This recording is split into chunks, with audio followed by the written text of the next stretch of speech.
So when I first learned history, like many of you in school, I learned it was just memorizing a bunch of names and dates. And I thought it was the most boring subject imaginable. I saw no point, no relevance to my life whatsoever. And then in 9th grade, I had Mr. McGovern for world history.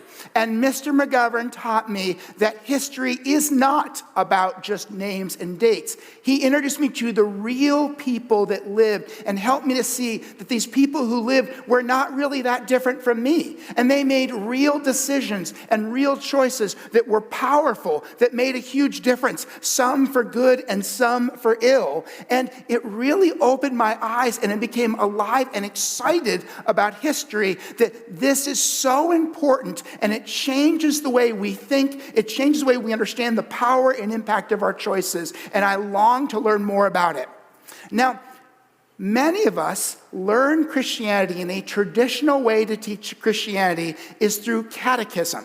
Now, catechism is having set questions and memorized, rehearsed answers that you have. And it sends a message that I think its founders did not intend, that what it means to be Christian is that you have the right answer, and that you can spit out something that has been said or thought by someone else. And this way of thinking discourages us from asking really tough questions and wrestling with deep issues. And that actually is an oxymoron from really what it means to have faith, what it means to be a spiritual person and a person that is religious. Because faith ultimately is about asking ultimate questions. And so what it means to be a person of faith, a person who is religious, is we ask the deepest questions like, what is the meaning of life? What is the nature of the universe?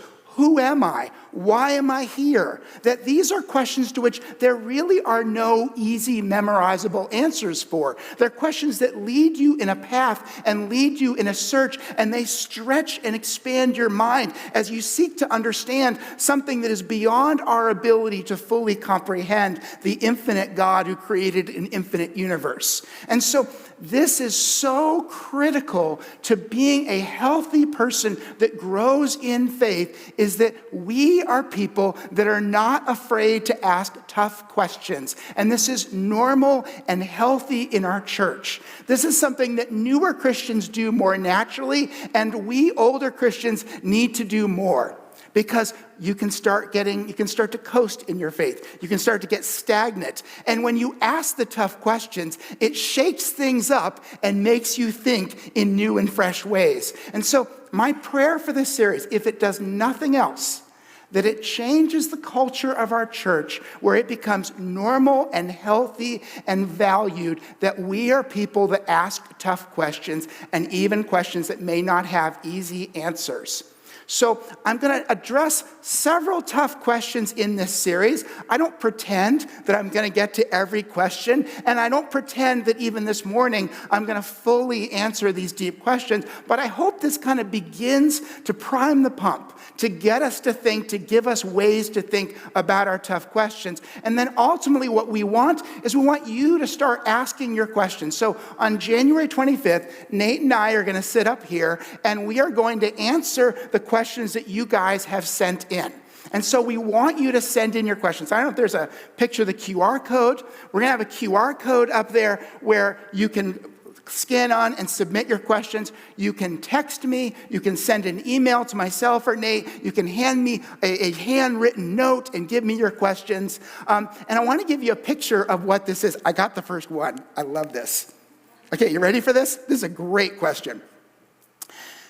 If God's love is unconditional, why are there so many conditions? Like, he has commandments that if you don't live by, you get cast away. I can't get over this. He destroyed the earth once with a great flood because some people weren't living by his rules. He killed everyone on earth except who was on his boat.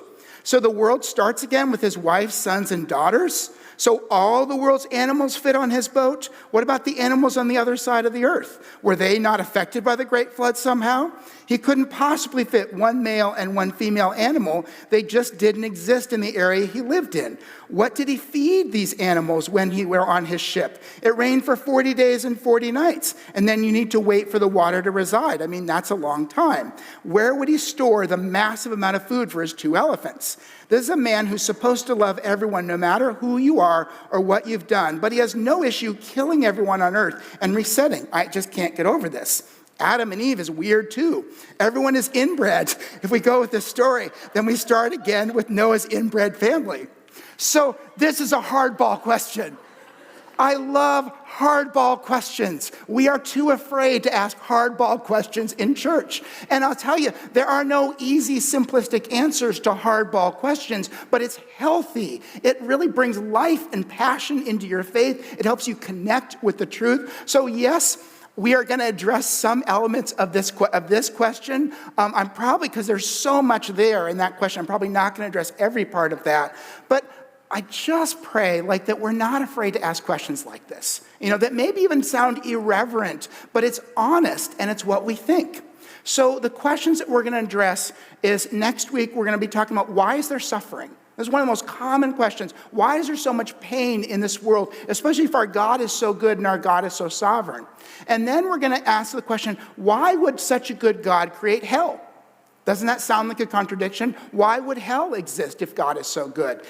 Why can you entrust the Bible? It's just a book. Why should we believe that that book is God's word? And then this morning, we're going to do the first question, which is critically important as people who live in the 21st century. What about other religions? Why should we believe in Christianity when there's actually many other religions to practice and to believe in? And why believe in a religion at all? See, in the 20th century, this was a theoretical question because people that believed other religions were in other countries around the globe. But in the 21st century, you drive around our community and you don't just drive by churches, do you? You drive by mosques, you drive by Hindu temples, you see Buddhists and Buddhist shrines. In the preschool that we have as part of our church, there are not just Christian kids, there are Hindu kids, there are Muslim kids, there are Buddhist kids, there are kids that have no faith at all. And so we live in a multicultural, multi-religious, diverse society. And so we need to answer the question, why be a Christian at all, especially when there's many other religions? So I'm going to address this in 4 parts. The first one is I want to talk about what is a religion and what do all religions have in common. And in doing this, I want to talk about why you should be religious at all in the first place, as opposed to not having a religion. The second is I want to give kind of a brief survey, and I admit it's going to be brief, of just the 4 major religions. That's 80% of the world's people fit in 4 major religions. So I want to talk through those 4 major religions and give you just a sense of how they address the same questions in very different ways. And then third, I want to talk about 2 major fallacies and unhealthy ways that we have typically looked at religious diversity. And then finally, I'm just going to share with you, this is why, in light of all the different religions and ways of thinking, I'm a follower of Jesus, and why I think Jesus actually is special, and we should be followers of Jesus in a very pluralistic world with lots of different beliefs. Okay, you ready? All right. You can tell I'm excited. It's a new year. Okay. So ultimately, religion is about asking ultimate questions. What is the meaning of life? What is the nature of the universe? Who am I? Why am I here? Why would you have a religion at all? So it's very popular to say, well, I'll just figure out these questions myself. But when you stop and realize there are people and communities around the world that have been asking these deep questions for thousands of years, and extremely smart people that are smarter than you and I have, that have been wrestling with them for longer, it would be really foolish not to stop and listen to what other people have said and thought about these very deep questions, and to really consider not just what Americans have thought or people who look like us, but what have totally different people in different parts of the world, how they thought about these issues and wrestled through them. And because really life is too short and too important to just live by accident. That too often we just exist as consumers who are ourselves being consumed. We just wander through life to eat and take and consume, and we don't think, is that really what life is all about? Is there something more here? Is there something more meaningful and more impactful? How can my life have the most meaningful impact that it can have in the short 80-some years or less that I'm here on earth? And so that's why it's important to stop, listen to what different religions think, and consider the answers to their deep questions, and to be a person that asks ultimate deep questions in how we think. Now, what religions all have in common is they all ask the same fundamental questions. And so they all start from the same point. And religions all struggle with three cancers. So there are three cancers that are common to all religions that I think we need to acknowledge so that we don't blame any one religion for this and we can recognize these forces. So the first cancer that affects all religions is religious fundamentalism. So religious fundamentalism is when you take a religion and you infuse it with fear, and it becomes about power and control instead of seeking ultimate questions to life. Now, this is a force has affected Islam, has been really damaged by religious fundamentalism. Hinduism has been very damaged by this, and we've seen Christianity has been really damaged by religious fundamentalism and infusing fear. This is one of the reasons Jesus keeps saying, "Fear not, for I am with you. I'll never leave you or forsake you."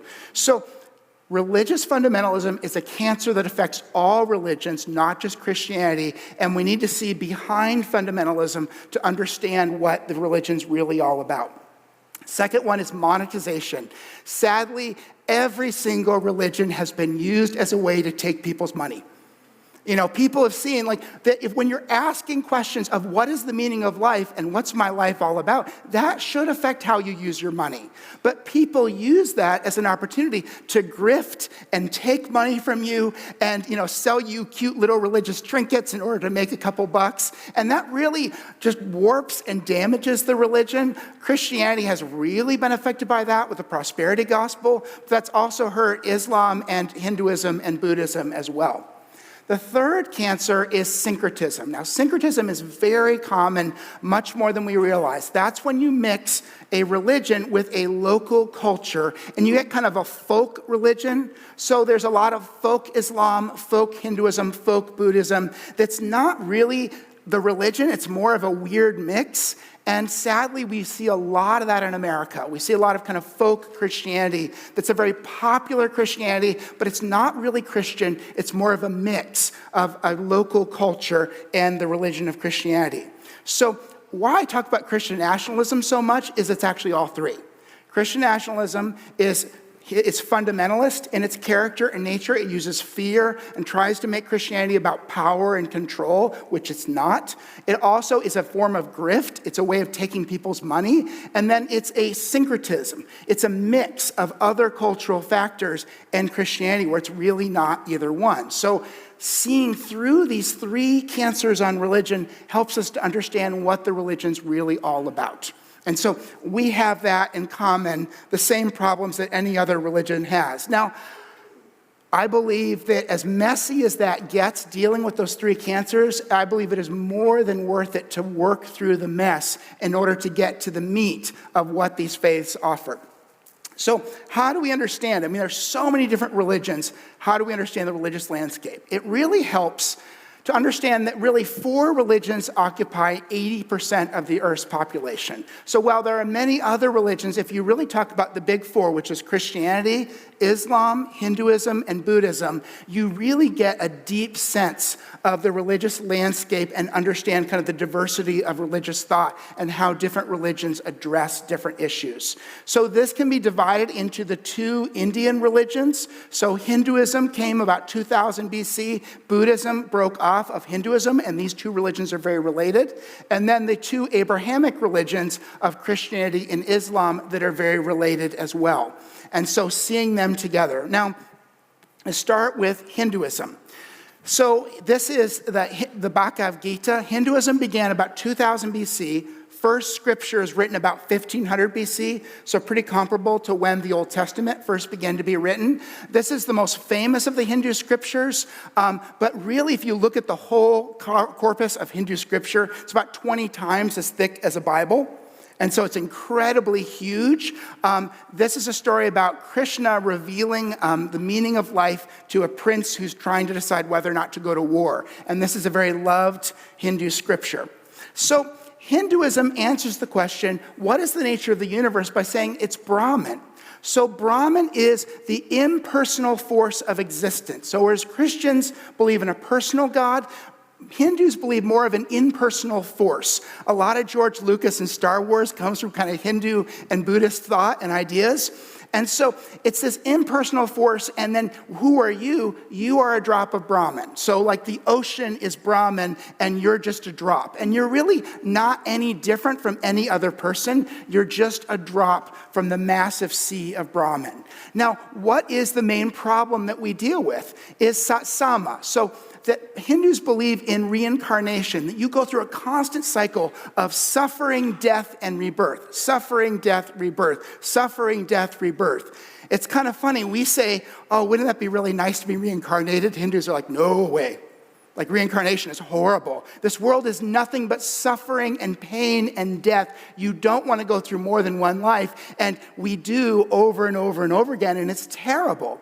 And so the goal is to understand the meaning, to connect to Brahman, and then to improve your situation as you're reborn, hopefully in better ways instead of worse ways. And so kind of to try to sum up Hinduism, which is a lot in like 4 minutes, is basically Hinduism about connecting to Brahman, and Hinduism about improving your status in life. So 500 BC, I want to get his name right. Siddhartha Gautama was the first Buddha. And he looked at the suffering around him, and it broke his heart. And he was filled with compassion for the suffering in this world.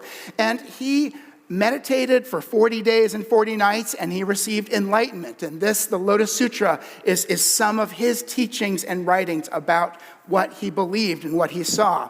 So to him, the key problem is suffering. And he said the reason we suffer is attachment. And so because we hold on, we cling on to things and people, and that causes fights, and we value people, and we don't let go. And so really Buddhism is a way, it's an eightfold path of learning to let go, to release. I'm not going to be attached to people. I'm not going to be attached to things. I want to fade away and become nothing. Because they believe that if you lose all your attachments and all your desires and your wants, that you will break the cycle of reincarnation and you will reach nirvana. Now, nirvana is not heaven. Nirvana is when you cease to exist and you disappear completely. And so ultimately Buddhism is about letting go of life, letting go of things, letting go of desires and attachments so you will not exist any longer. So the ones we're more familiar with are the Abrahamic religions. So we have more in common with them than we do with the Indian religions, and actually they are much larger. Both Christianity and Islam are larger individually than both Hinduism and Buddhism are together. So in Abraham, he actually had 2 sons. He had Ishmael was his firstborn son, and Isaac, or Jacob. No, Isaac was his second son, then Jacob. I should get that right. So Islams believe they follow from the line of Ishmael, the firstborn son of Abraham. That was about 2000 BC. That built up to 600 AD when Muhammad came on the scene. So this is the newest of the major religions. So Muhammad, in the Al-Hira cave outside of Mecca, received a revelation of the angel Gabriel. So only Muhammad saw this, but he heard the words, and then he recited them to a scribe that wrote them down. And that's actually where we get the Quran and where that comes from. And so What Islam does is they look at what is the ultimate reality and say the ultimate reality is a God that is personal in that he has a personality, but a God that is so transcendent and so great that he is way greater than you are. And so the Quran teaches Allah is love, but Allah doesn't love you. Because you and I, if we're honest, according to Muslims and Islam, are not nearly worthy of the love of such a great God. So we are his slaves and his servants. So the word Islam means submission. It means that we recognize that we are nothing compared to God, and we live lives of demonstrating our submission before God, that we are not worthy of him, and that we need to serve him because he is so great. And so the way that Muslims submit and show their submission to God, it's very physical, it's very visible. And this is a contrast with the way Christians think. So there's the 5 pillars of Islam, and those are 5 ways that they demonstrate their submission to Allah. Allah, the word just means God in Arabic. So the first one is faith. So the way you become a Muslim is you say, there is no God but Allah, and Muhammad is his messenger. And you say that 3 times in a row, and then you're a Muslim. And so that's the first pillar. But notice it's vocal, it's verbal. It's more about what you say than what's in here. The second is prayer. So when a Muslim prays, and you've seen this, they bow down physically facing Mecca, and they actually recite the same thing every single time they pray. So for Christians, when a Christian prays, we're talking to God, we're communicating and connecting with God. A Muslim is not doing that. When a Muslim prays, they recite Surah 1 of the Quran, and they're visibly showing their submission to Allah. So if you've never heard it, this is Surah 1 of the Quran and what Muslims are praying when they pray 5 times a day, every day. In the name of the merciful and compassionate God, praise belongs to God, the Lord of all beings, the merciful, the compassionate, the master of the day of reckoning. You we serve, to you we turn for help. Guide us on the straight path, the path of those you have blessed, not of those against whom there is anger, nor of those who go astray. And so they say these same words every day, 5 times a day, to show their submission before Allah. The third pillar is fasting. And so during the month of Ramadan, they go without food to show their submission and their dependence upon God. The fourth way is Hajj. So they took a trip to Mecca and they walk around the Kaaba 7 times. There are several rituals they do that are physical, visual rituals to show their submission and show their dependence on God. And the fifth is Zakat, which is giving 1.5% of your income to the poor to help those in need.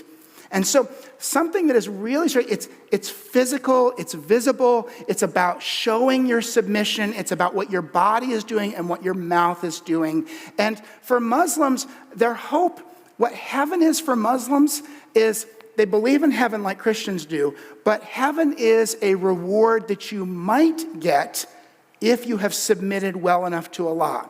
So Allah decides whether or not you get heaven or not. And heaven, it's not about really being with Allah. It's more getting a physical, tangible reward for your submission and for your service.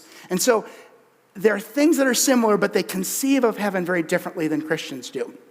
So what do we believe as Christians? And how is it distinct from other faiths and how they answer these questions? So like Muslims, we believe there is a great, powerful, transcendent God who is personal. But what is very different about the way Christians think from the way Muslims think is we believe amazingly that great, transcendent, incredible God isn't just loving, but loves you.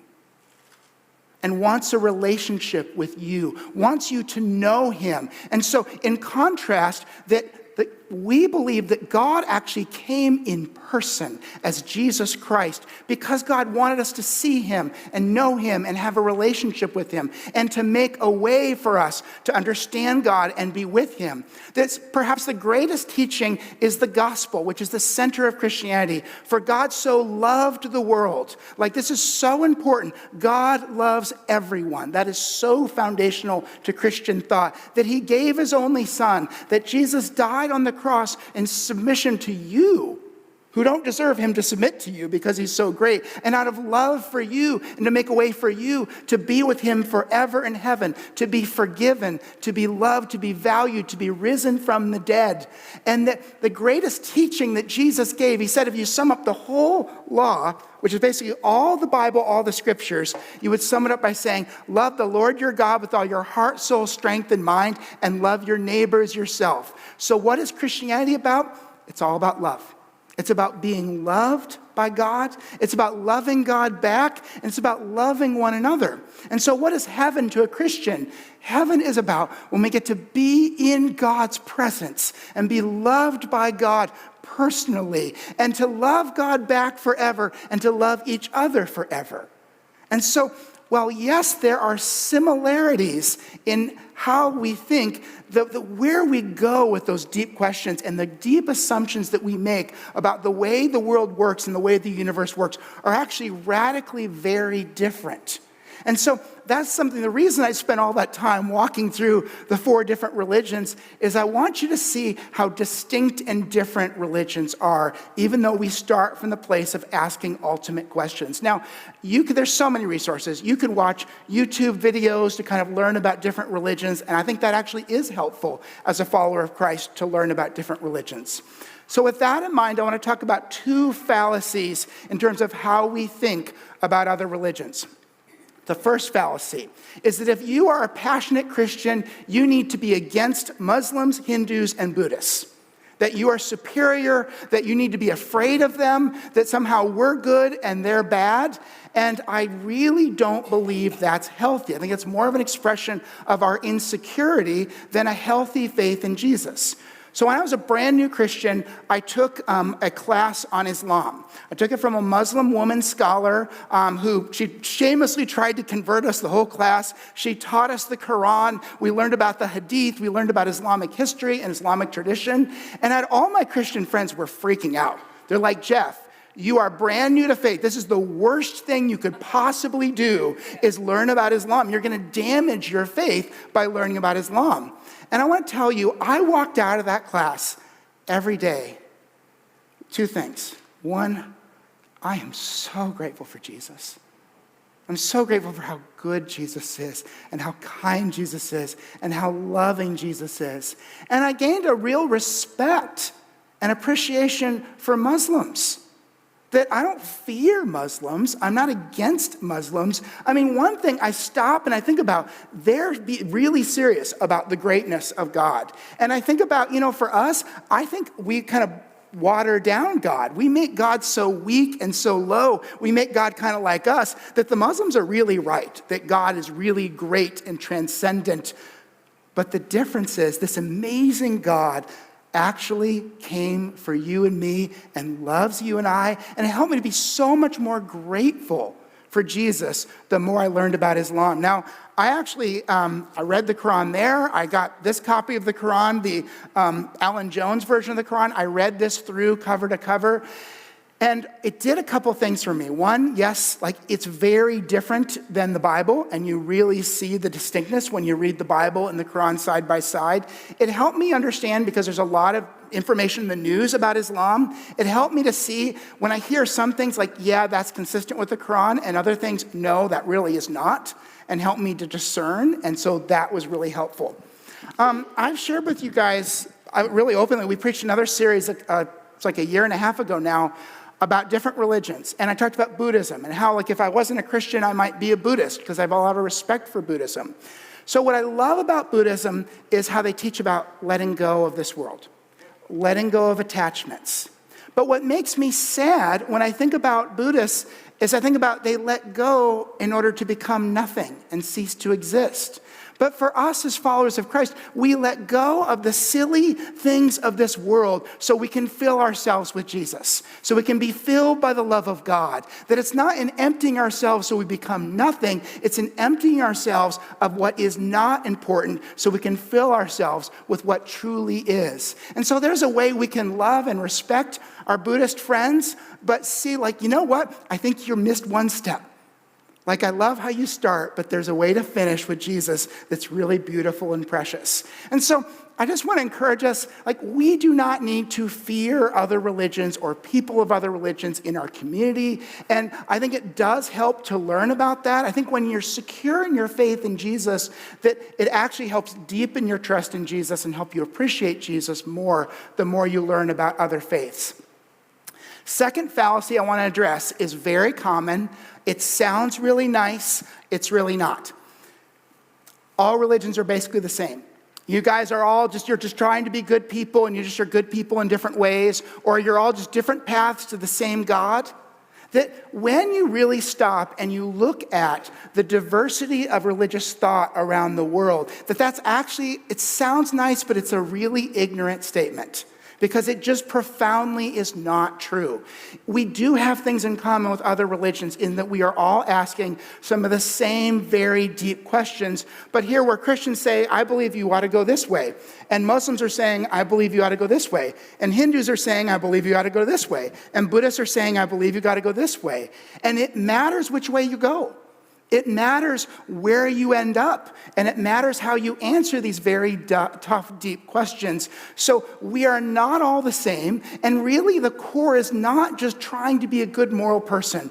All religions talk about morality, but the core is actually much deeper than morality. It's about why and how we want to connect with God and understand the universe. It's so much deeper than that. So I just pray that is something we don't say and we don't fall into. It sounds nice, but it's actually a great way to demean 80% of the world's population in one sentence.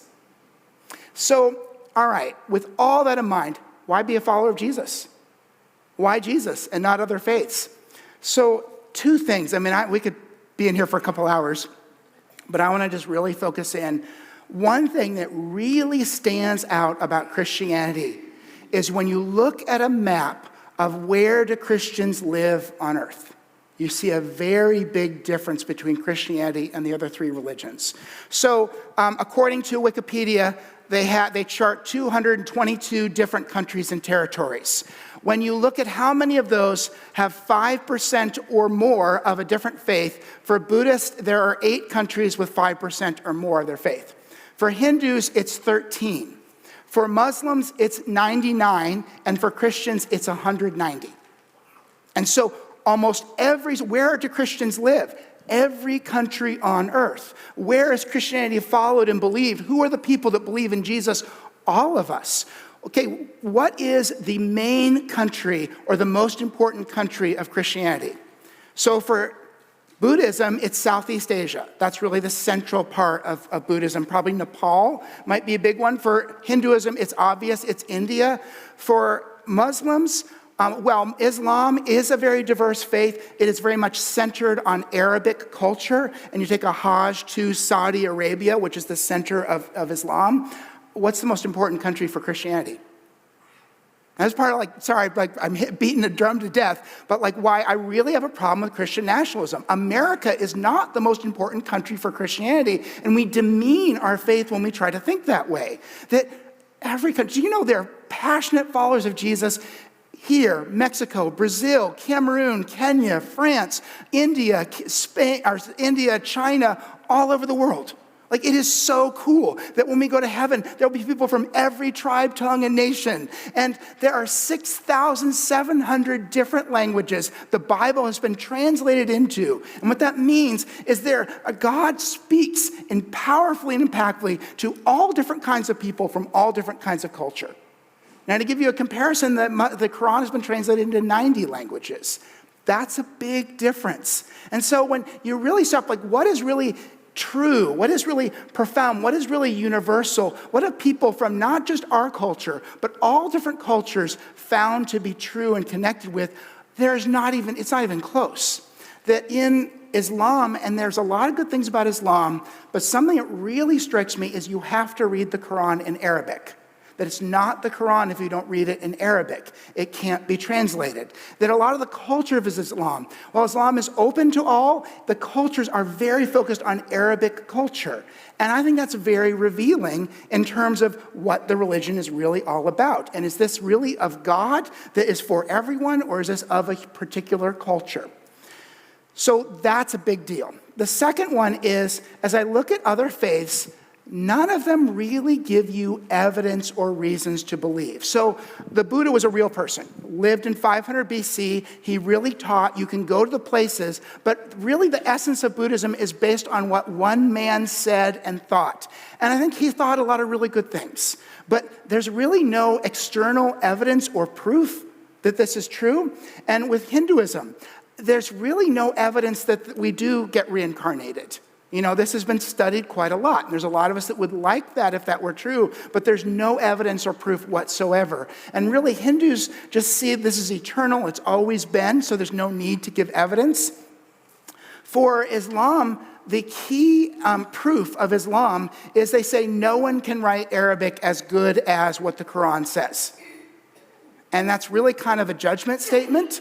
That's something that they believe that, but that's a very subjective way to prove an entire religion.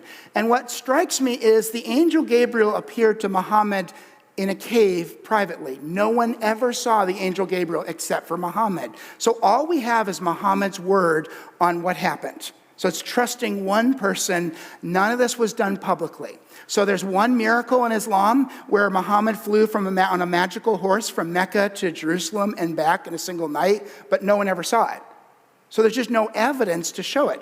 So when you look at Jesus and you look at Christianity, like what we talked about over Christmas, oh my word, the detailed, specific prophecies telling the future. And then when Jesus came fulfilling those prophecies, miracle after miracle after miracle to prove himself. And then for Jesus to die on the cross and have the sky turn black in front of 250,000 people and rise from the dead publicly for 40 days. No one's ever done this. And when you're reading the Bible, you're reading about specific people, specific places, specific times, with specific witnesses. There's so much evidence and reason to believe that this is true and real. And I think a lot about people that you really can trust are people that are not afraid to be accountable. They're not afraid to prove themselves. And so if someone is saying, just trust me, you know, it's my word, I really heard from an angel, I think there's reason to be suspicious about that. But if someone comes and says, I'm going to prove to you through prophecy, through miracles, through rising from the dead, I think that actually is far more weighty. And so that's why for me, and I don't believe that I or we need to be against other religions, but to say, oh my word, Jesus is so beautiful. Jesus is so much greater. I am so glad to be a follower of Jesus, and really just pray and long that you would long to be a follower of Jesus the more you learn about just this diverse world that we live in. Let's come together in prayer. Jesus, that was a lot. And we thank you for this tough question. And we thank you that you are a God that is not afraid to prove yourself. And that you are a God who is for everyone. And that while you are so great that we don't deserve you, we don't deserve to be your sons and daughters, we don't deserve for you to come and reveal yourself to us, we don't deserve to be saved, you did it anyway. You loved us anyway. May we never get over that. May we never just be in awe of how amazing it is, of how much you love us, and how you came for us, and how you died on the cross for us, and how you rose again for us. And may we be people that can't wait to see you in heaven. We love you, Jesus. Amen.